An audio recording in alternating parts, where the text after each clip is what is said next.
शांति।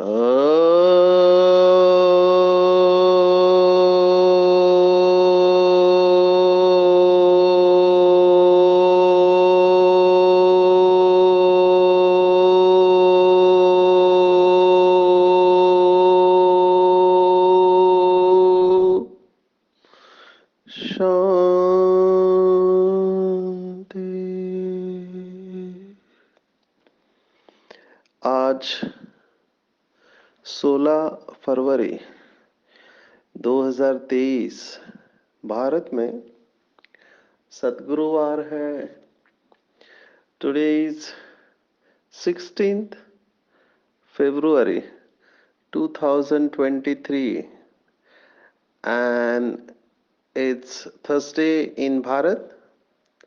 आज की मुरली का जादुई रहस्य स्वयं को प्रेरणा देने के लिए Magical secrets of today's Murli for motivating the self।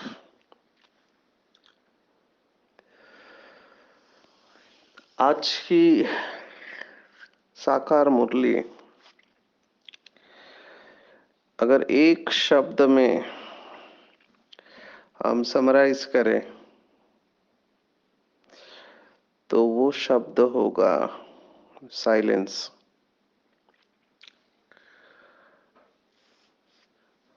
बाबा ने आज स्पष्ट कहा है कि विश्व की सर्व समस्याओं का समाधान साइलेंस की शक्ति है। आप चाहो नहीं चाहो,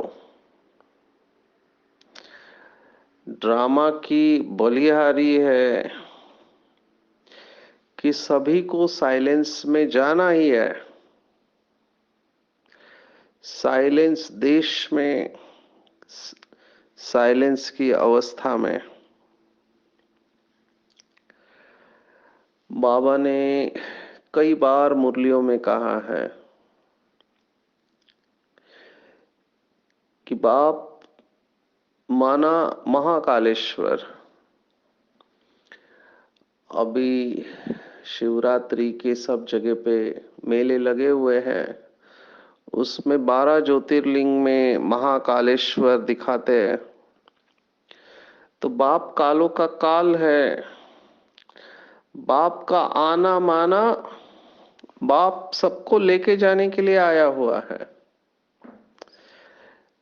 तो बाबा कैसे लेके जाएगा? तो बाबा ने कहा दो तरीके हैं, या तो प्यार से चलो या तो मार से।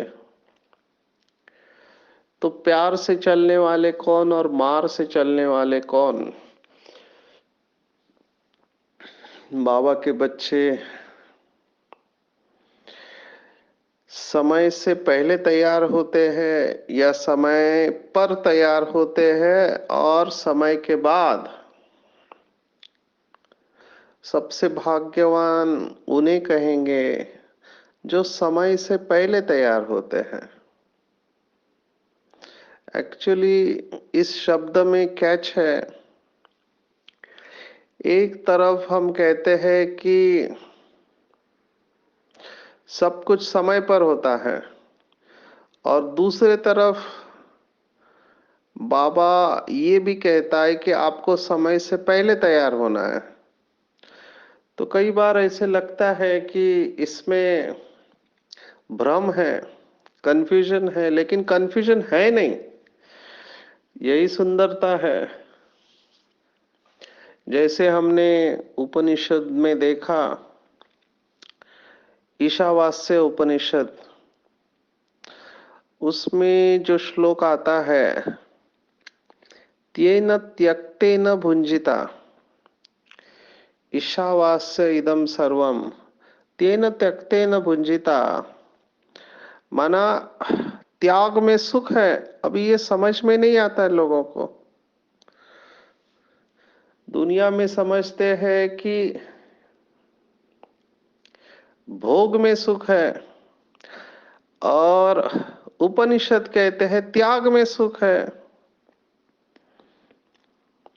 इस समय मेजॉरिटी आत्माएं भोग विलास में विलसित है, भोग भोग रही है, और वो इसे ही सुख समझ लिए हैं। विकार अपनी चरम सीमा पर है, तो विकार के सुख को ही सच्चा सुख समझते हैं। और उपनिषद कहते हैं त्याग में सच्चा सुख है। इवन लौकिक भगवत गीता भी ये कहती है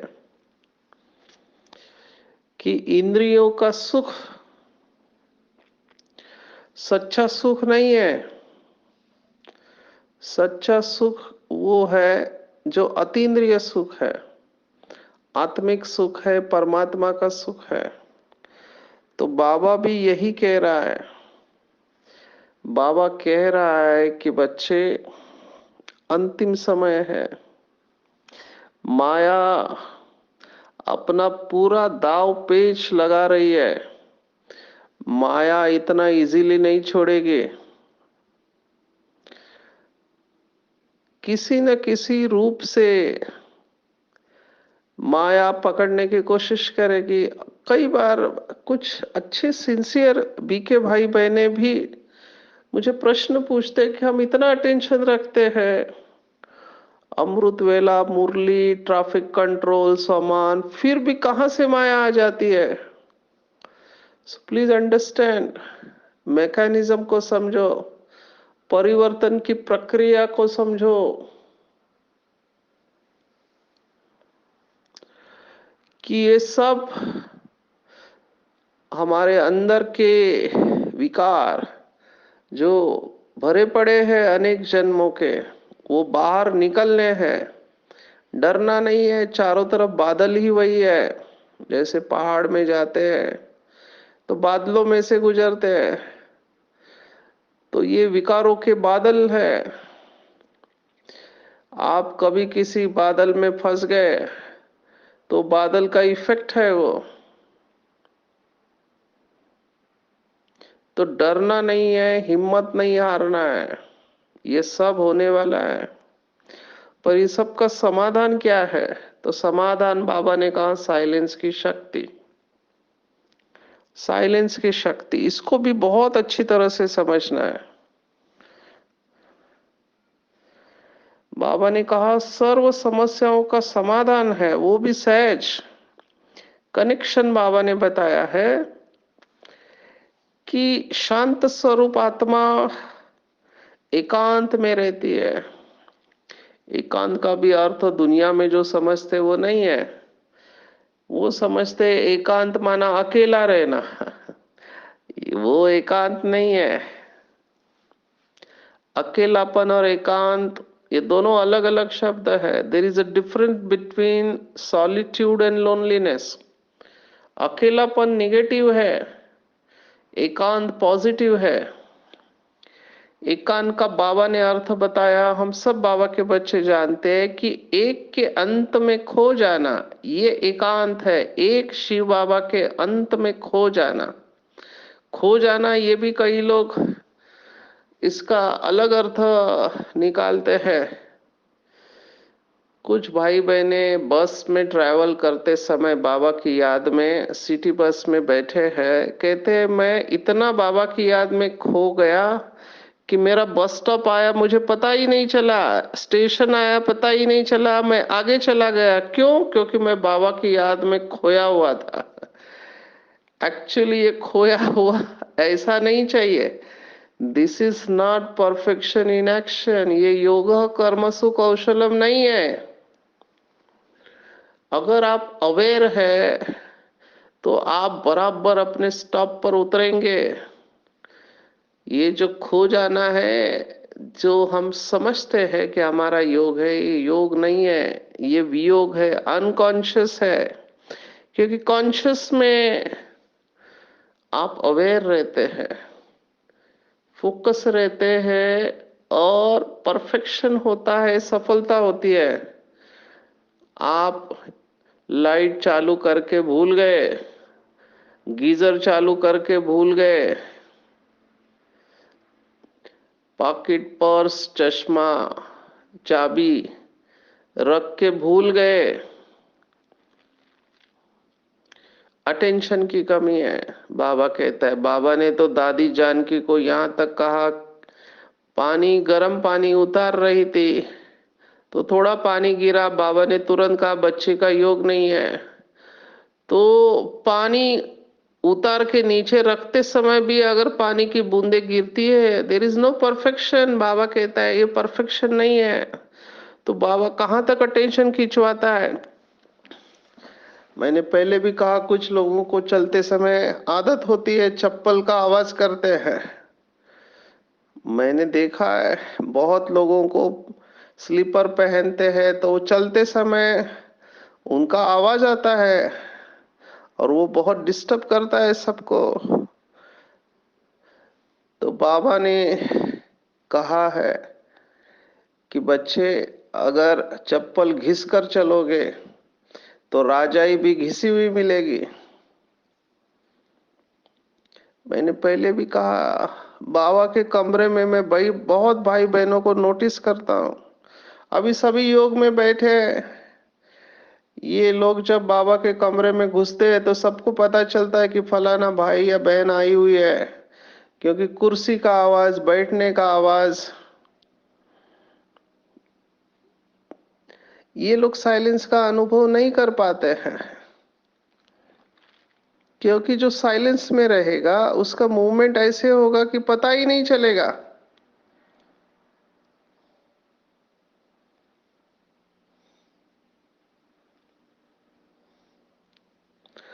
तो हमको इस साइलेंस में जाना है, एक के अंत में खो जाना है, तब हम एकाग्र रहेंगे।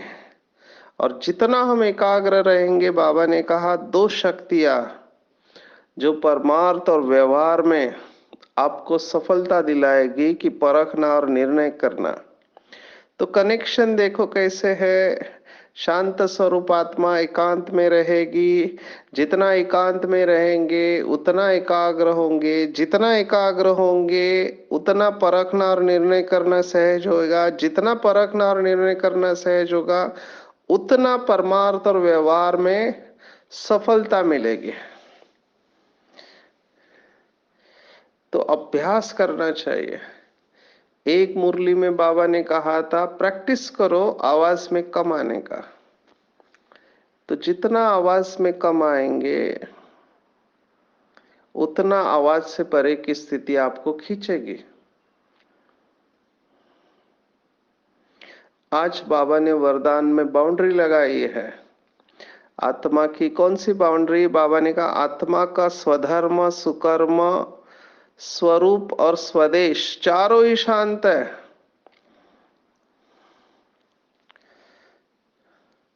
रूप, गुण, कर्तव्य और देश चारों ही शांत है। हमने भगवत गीता में ये देखा है। भगवत गीता कहती है, स्वधर्म निधनम श्रेय, परधर्मो भयावह। स्वधर्म में मरना अच्छा है। एक्चुअली स्वधर्म में ही मरना होता है। जीते जी मरना तभी होगा जब हम स्वधर्म में स्थित होंगे।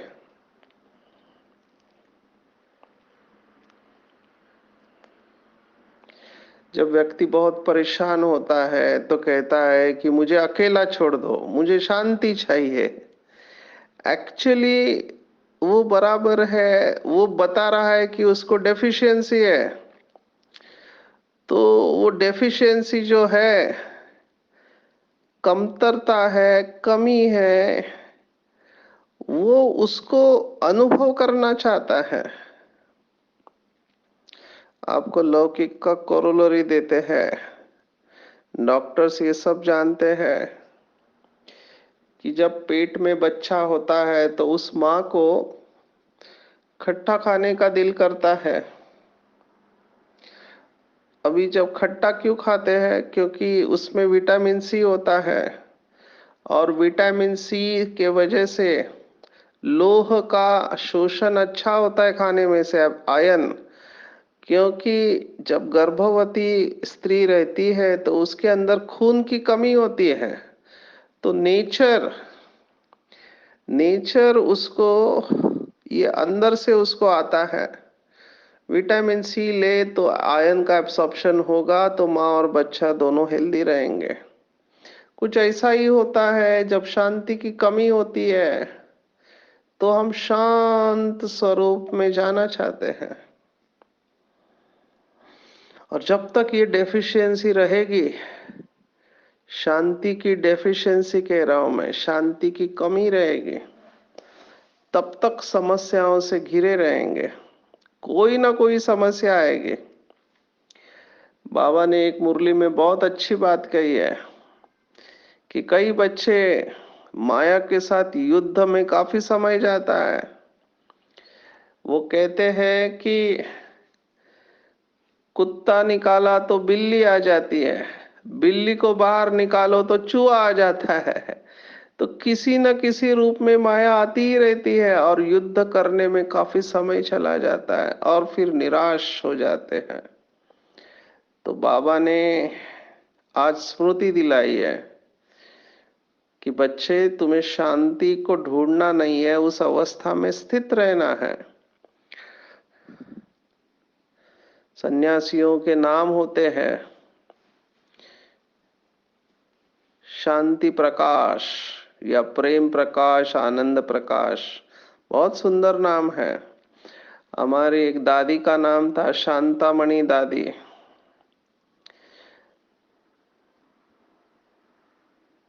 तो इस शब्दों में भी जादू रहती है। कई बहनों का नाम शांति रखते हैं, क्योंकि आप कल्पना करो, जिस घर में बहन है और उसका नाम शांति रखा है, अगर उसको घर वाले 20-25 बार भी बुलाते हैं, तो 20-25 बार उनके मुख से ये निकलेगा, शांति शांति शांति। तो हमने पहले देखा है ये बात कि हर शब्द के अंदर जो अक्षर होते हैं उसका कुछ भाव होता है। तो जब कोई अशांति की बात करता है या अशांति फैलाता है, तो हम उनको कहते हैं शांति रखो, शांत हो जाओ, शांति रखो। तो जब शांति बोलते हैं तब वैसे प्रकंपन भी आते हैं। इसलिए बाबा ने ग्रीटिंग वर्ड रखा है ओम शांति। ये ब्रह्मा कुमारी का ग्रीटिंग वर्ड बहुत पावरफुल है। और हम सब जानते हैं कि शास्त्रों में जब पूजा करते हैं, लौकिक में ब्राह्मण जब पूजा करते हैं, तब 3 बार शांति शांति शांति कहते हैं। शांति मंत्र भक्ति मार्ग का बहुत प्रसिद्ध है, बहुत प्रसिद्ध है, और बहुत सुंदर शांति मंत्र है। आप में से किसी ने सुना होगा शांति मंत्र, उसको सुनना चाहिए बार बार, उसके प्रकंपन आते हैं। ओम द्यौ शांति कहते हैं, वनस्पतय शांति। ये एक एक शब्द इतना पावरफुल है।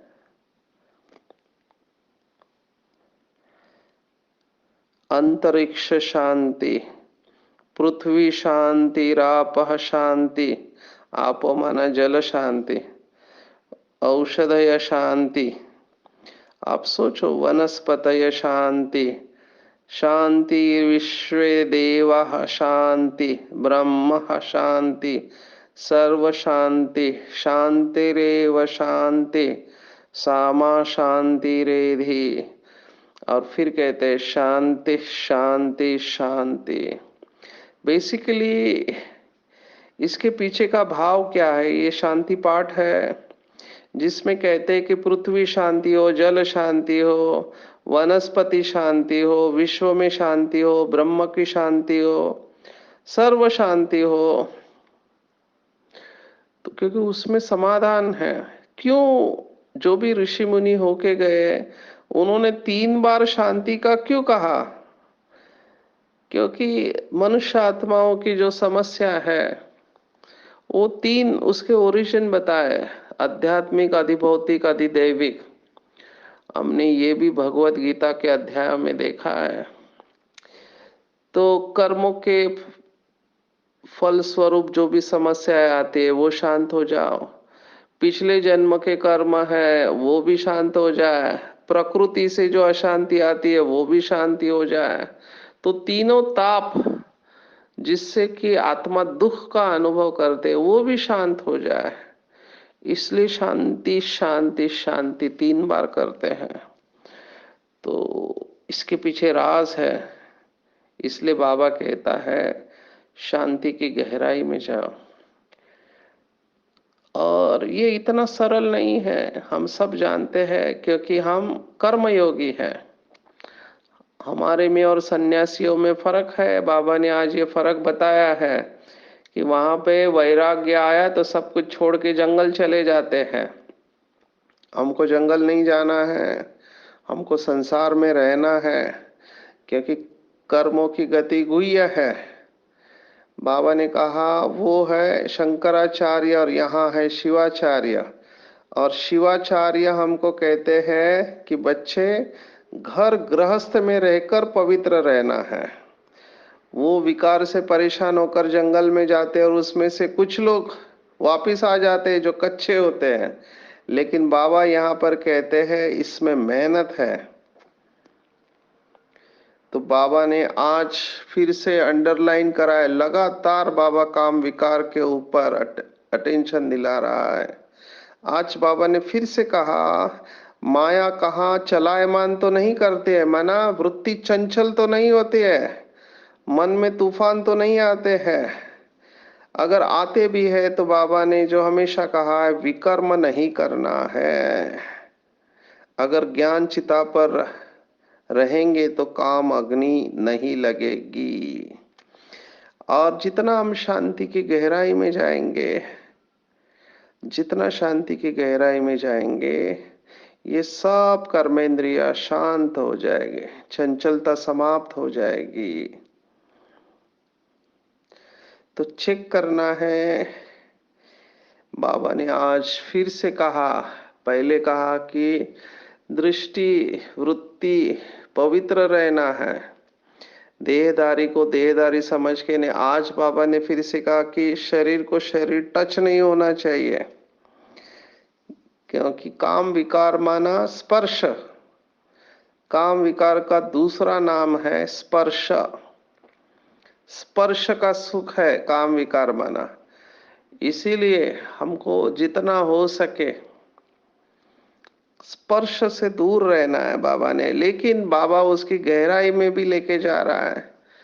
स्थूल स्पर्श से दूर होना तो बहुत इजी है रिलेटिवली, वो भी कुछ लोगों को मुश्किल लगता है। लेकिन फिर भी स्थूल स्पर्श शरीर को टच हो, इससे हम अपने आप को बचा सकते हैं। But what about touching of the intellect, जिसको बाबा कहते हैं संकल्प स्वप्न मात्र भी अपवित्रता स्पर्श नहीं हो, जिसको बाबा कहते हैं सच्चे वैष्णव। अगर हमको श्री कृष्ण के साथ आना है 111, तो संकल्प वृत्ति स्वप्न में भी अपवित्रता टच नहीं होनी चाहिए।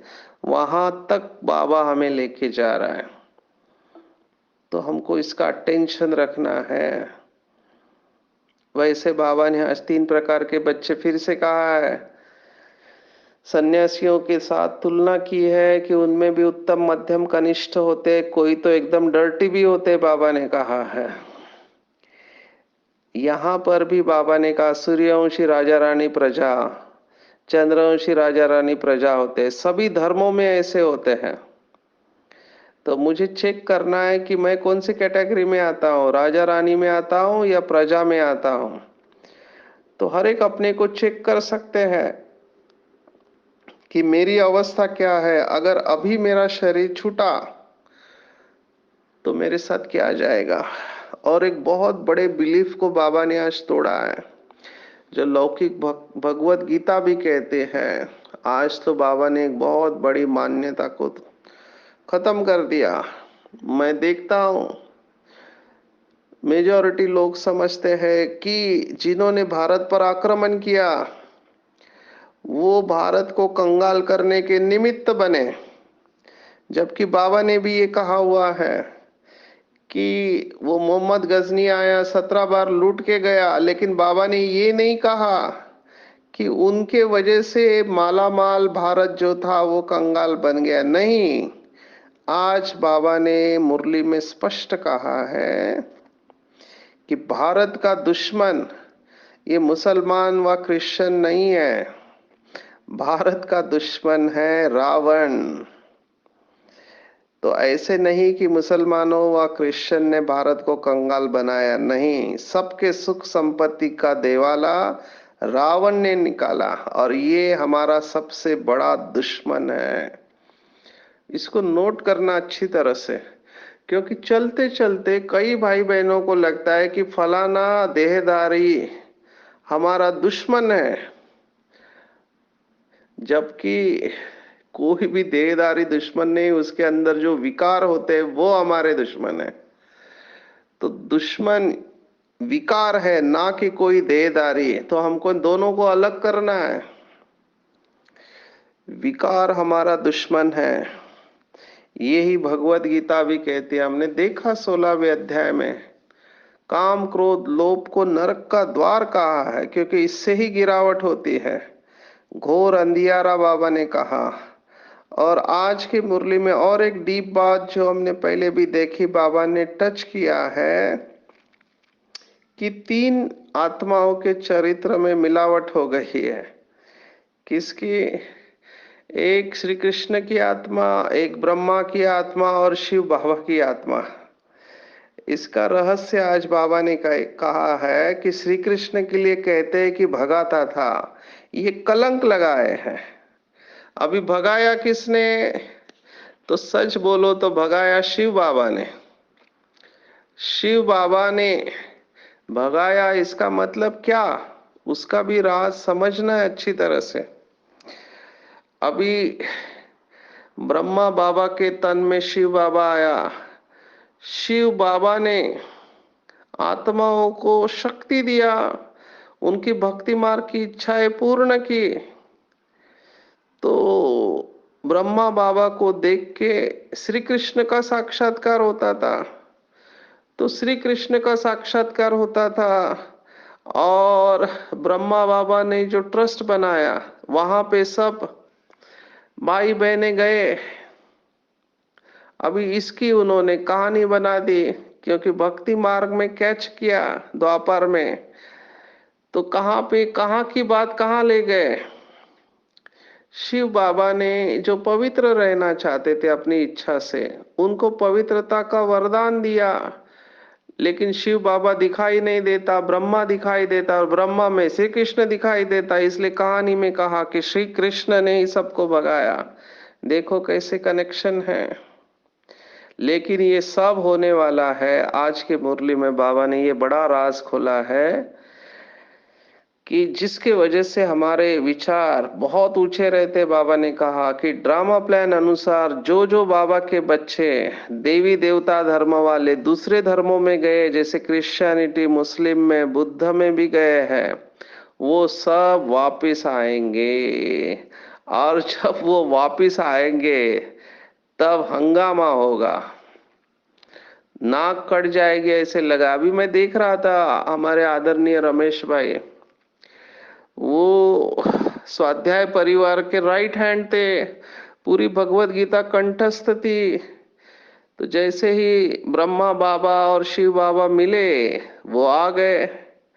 ऐसे ही बाकी भी बहुत सारी आत्माएं हैं जो दूसरे धर्मों में थी, लेकिन अभी बाबा के पक्के बच्चे बन गए। तो लोगों को हंगामा हो गया। हमारी एक बहन, वो गुरु थी, सोने का सिंहासन पे बैठती थी, इतने सारे फॉलोअर्स थे, लेकिन जैसे बाबा मिला उसने वो सब कुछ छोड़ दिया। पर युक्ति से चले हैं, ये गुप्त रह के पुरुषार्थ करते हैं। ऐसे में बहुत लोगों को देखता हूँ जो दूसरे धर्मों में गए थे, वो बाबा के पास वापिस आ गए। बाबा के बच्चे सभी कंट्रीज में हैं। अभी मुस्लिम कंट्रीज में भी बाबा के बच्चे हैं। तो ये सब अभी प्रत्यक्षता का समय है। आज का दिन तो बहुत शक्तिशाली रहा। इस समय हम रत्नागिरी में हैं, महाराष्ट्र का रत्नागिरी डिस्ट्रिक्ट समुंदर का किनारा है। लेकिन आज डायरेक्ट बाबा ने कमाल किया, भारत के स्वास्थ्य मंत्री का डायरेक्ट फोन आया, आदरणीय मनसुख मांडविया जी, हम 31 मई को 10 करोड़ लोगों से पूरे भारत में तंबाकू मुक्ति की प्रतिज्ञा ले रहे हैं। उसके लिए हमने एप्लीकेशन दिया था, तो उनको सामने से फोन आया। तो ये सब प्रत्यक्षता का समय है। तो मुझे लगता है ये समय अभी बहुत नजदीक है, चारों तरफ धूमधाम है। तो हम सभी अभी साइलेंस में जितना जाएंगे उतना बाबा को जल्द ही प्रत्यक्ष कर पाएंगे। तो साइलेंस में रह के दृष्टि वृत्ति और स्मृति से सबको शांति का अनुभव कराने की सर्वश्रेष्ठ सेवा हमको अभी करनी है। अच्छा, ओम शांति।